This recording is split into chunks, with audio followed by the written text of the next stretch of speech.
Onivia, League of Legends highlights. Corki is an option here that's still left up. Orianna, another option for him. They already have good ball delivery systems. Grind. That's true. I had to chat up. He's a little bit more powerful. Dragon being taken here by Cloud9, or excuse me, by FlyQuest. Blabber is paying so much attention to this top side of the map. He's going to get a solo kill onto solo here.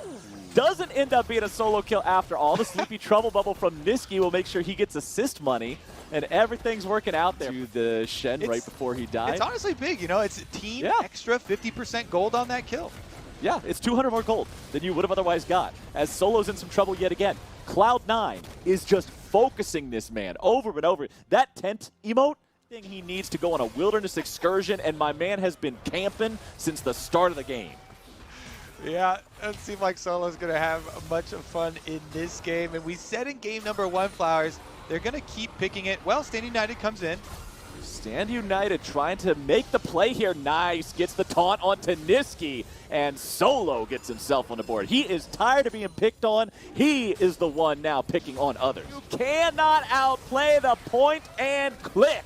Sven running away. He's going to go over the wall probably, but Solo is right here waiting. Taunt over the wall, looking for the kill. Sven is gone. Santorin's chasing down the cat. Power of Evil will fall to Licorice. Vulcan trying to stay alive. He's ulting all on his lonesome. That cat is on the run. He's homeward bound, but he's going down. Niski and Licorice, the last 2 men standing. Solo trying to keep these guys in place while the rest of the team comes around. FlyQuest will not get these last 2 kills. And they're able to get it. Here we go. Root onto him.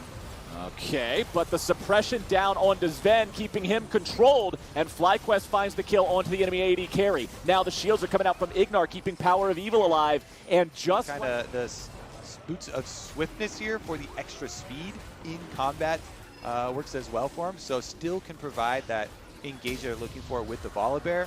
Dragon number 3 racked up. And wait, they don't want to do a dance for it. They want to force the issue and make FlyQuest respond. They need Santorin still with that ulti ready to go here on the Volibear. Does FlyQuest try to 50-50 this? Blabber is still in the Drake pit. FlyQuest is still going in. Solo's after the taunts. Niski's running away. Blabber still on the Infernal Drake. Now he's going in, looking to make the kick. He's able to find it onto Power of Evil, who flashes over the wall. Blabber's going to be the first kill of the fight, and Ignar's going to join him. It's a 1-for-1 here so far. Cloud9 with low health bars having to run themselves away. Turtle walks a little bit too close.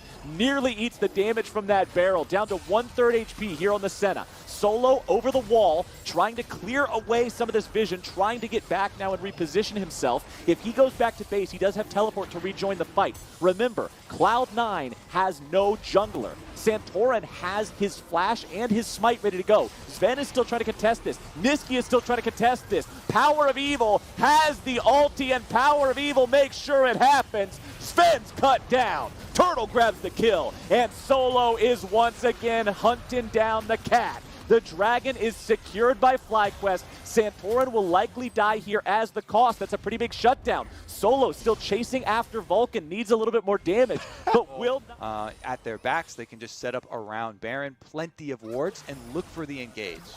Ignar has the faith that with a Stand United on his back, he can go for a very deep flank. Oh, Sven, that is not the person that you can afford to lose at the beginning of the fight here, but now they're going to be able to turn things around, and Power of Evil is down. Ignar likely going to be killed off now as well. Blabber with the Sonic Wave making the play, and Blabber manages to take down the enemy support. Cloud9 have lost their AD carry, but they've killed 2 from FlyQuest. Licorice and Niski are still alive, and boy, do they deal a lot of damage. Wild Turtle nearly killed off instantly there, as Drake demands a team fight. It is the sacrifice before the god of neutral objectives, as Cloud9 do not want to allow FlyQuest to just take this one away for free. FlyQuest with that Infernal Soul will be able to potentially make some burst damage happen. Santorin's going in, trying to use the ulti to buffer away from the Zoe sleep. Licorice on the front line. Ignar's likely going to be killed off here. Blabber goes in. Instead, he's going to be the one to die. Everybody from FlyQuest still alive. Licorice at 1/4 HP. Sleepy Trouble Bubble down onto Power of Evil. Niski also below half, trying to get himself away. Solo has returned to the front lines here yet again on this Shen, making so much happen, being the meatball for FlyQuest. Elder Drake at 2/3 HP. It is the jungler dead. yet again on Cloud9. There is no 50-50. There is no smite He's got a contest. smite. It would have to be a Zoe, but it's not going to be anything. It's a kill onto the Elder Drake. It's a kill onto Sven. How? The trifecta for the second time in this series.